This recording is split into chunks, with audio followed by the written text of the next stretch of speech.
Hello বন্ধুরা, আজকে নিয়ে চলে এসেছি মোটা থেকে পাতলা হওয়ার ওষুধ। যারা প্রচুর পরিমাণে মোটা আছেন, শরীরে ফ্যাট জমে আছে, তাদের জন্য এই প্রোডাক্টটা খুবই ভালো।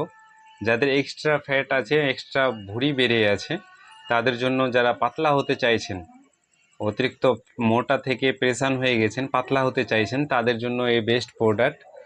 এটা পাউডার ফর্মে আছে। এটা পাচ্ছেন যে মোটা থেকে শরীর বসবে কি বসবে না, কি খেলে বসবে, তাদের জন্য এটা প্রোডাক্ট বেস্ট প্রোডাক্ট। এটা খেলে আপনার শরীর ধীরে ধীরে যে এক্সট্রা ফ্যাটটা আছে, চর্বিটা আছে, এটা বসে যাবে এবং আপনি স্মার্ট এবং স্লিম, খুব সুন্দর দেখাবে, যেটা আকর্ষিত করবে। দ্বিতীয়ত আপনার মনের যে ইচ্ছাটা, যে আমি যে কোনো কাপড় পরলে স্যুট হয়ে যাবে, এক্সট্রা যে চর্বিটা ফ্যাটটা আছে, এটা বেড়ে আছে, তাদের জন্য এই প্রোডাক্টটা খুবই ভালো। ফ্যাট লস, এই প্রোডাক্টটা কন্টিনিউ খেলে খুব তাড়াতাড়ি আপনার এক্সট্রা ফ্যাটটা বসে যাবে। ধন্যবাদ।